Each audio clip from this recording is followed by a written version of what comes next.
Les amis, j'espère que vous allez bien, merci d'avoir cliqué. Si vous êtes ici, c'est que vous cherchez à savoir ce qui bloque votre inspiration, ou alors vous êtes tout simplement curieux. Dans cette vidéo, je vais vous parler de certains biais cognitifs qui nous freinent, ce que j'ai appris à travers eux, et comment les détourner pour les transformer en véritable force. Pour vous expliquer rapidement ce qu'est un biais cognitif, imaginez des raccourcis que notre cerveau prend pour évaluer et réagir à des situations rapidement. Ces raccourcis peuvent faire gagner du temps, mais parfois ils nous conduisent à des erreurs de jugement ou à des comportements irrationnels. Et au final, ça peut nous ralentir, voire nous bloquer. Si vous me découvrez à travers cette vidéo, bienvenue, moi c'est Kaizo, je suis passionné de musique et de production musicale et dernièrement je me suis retrouvé confronté à un manque cruel d'inspiration.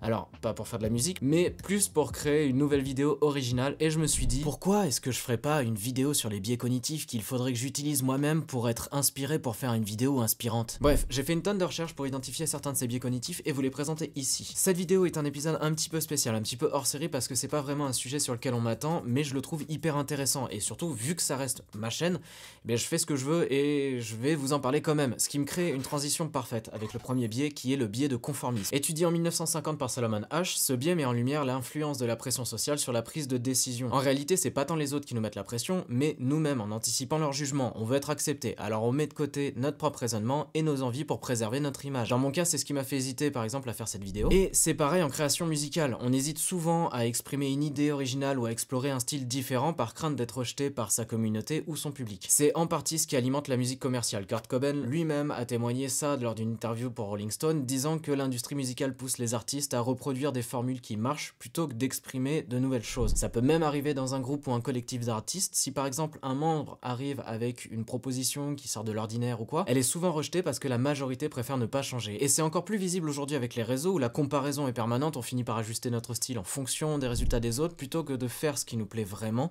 et d'être nous-mêmes. Pour s'en libérer, il faut parfois oser prendre des risques, aller à contre-courant, tester sans chercher l'approbation immédiate, aller là où on nous attend pas et surtout composer avant tout pour soi. Mais c'est pas si simple, changer c'est pas confortable et c'est là qu'intervient un autre biais, le biais de statu quo, parce qu'on a tendance à préférer ce qui nous est familier. En gros, on a tendance à rester dans notre zone de confort. Et même quand on sait que sortir du cadre pourrait nous ouvrir de nouvelles perspectives. Résultat, on finit par composer de la même façon, avec les mêmes progressions, les mêmes arrangements, les mêmes instruments, simplement parce que c'est plus confortable. On fait tous ça, parce que le cerveau cherche à économiser de l'énergie. Faut se rappeler que le cerveau est feignant. Le problème, c'est pas qu'on manque de créativité, c'est qu'on n'ose pas sortir du cadre qu'on s'est construit tout seul. Pour dépasser ce biais, il faut parfois forcer un peu le changement, en changeant d'approche. Par exemple, commencer une compo par le rythme au lieu des accords, ou l'inverse, ou alors par un arpège, changer de tonalité, s'imposer un tempo qu'on n'utilise jamais, changer de banque de samples, ou alors faire ce qui se fait depuis la nuit des temps, s'inspirer ailleurs. Mais pas copier, hein. Non, pas copier, je vous vois venir les petits voyous là. Non, juste écouter d'autres styles, même s'ils sont à l'opposé du vôtre, et extraire des idées ou des techniques et voir ce que ça donne dans vos propres prods. Vos propres prods. C'est marrant de dire ça. Vos propres prods.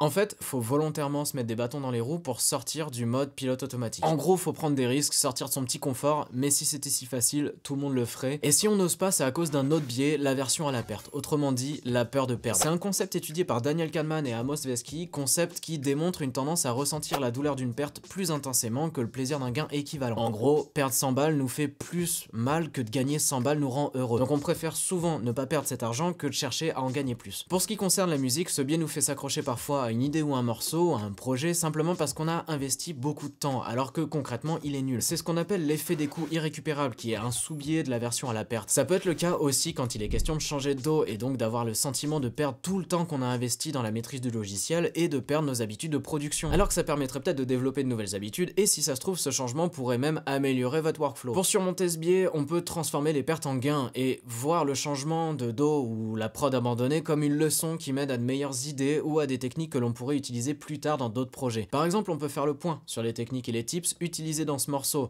quitte à l'écrire dans le nom de la prod pour pouvoir le retrouver et le réutiliser plus tard. En tout cas, il faut surtout se détacher des coûts irrécupérables. Une mauvaise prod qui a pris 100 heures, ça reste une mauvaise prod. Bref, la prochaine fois que ça vous arrive, pensez-y et lâchez prise. Ensuite, on a l'effet Dunning-Kruger. Alors lui, il est présent dans énormément de domaines, mais dans la musique on le retrouve beaucoup chez les Jean-Michel Conservatoire, là, les bouffeurs de partitions. Pardon, j'y vais très fort, excusez-moi. Évidemment, je rigole, je vous aime et vous êtes les bienvenus. D'ailleurs, je vous fais un petit bisou si vous passez par là. En vrai, on le retrouve aussi chez énormément de débutants, et d'ailleurs c'est souvent pris pour de l'arrogance, parce que par exemple, ils veulent pas approfondir la théorie musicale parce que c'est soi-disant inutile ou trop académique. Ou alors chez les pros du solfège, quand ils snobent ou critiquent l'utilisation des Creative Tools d'Ableton.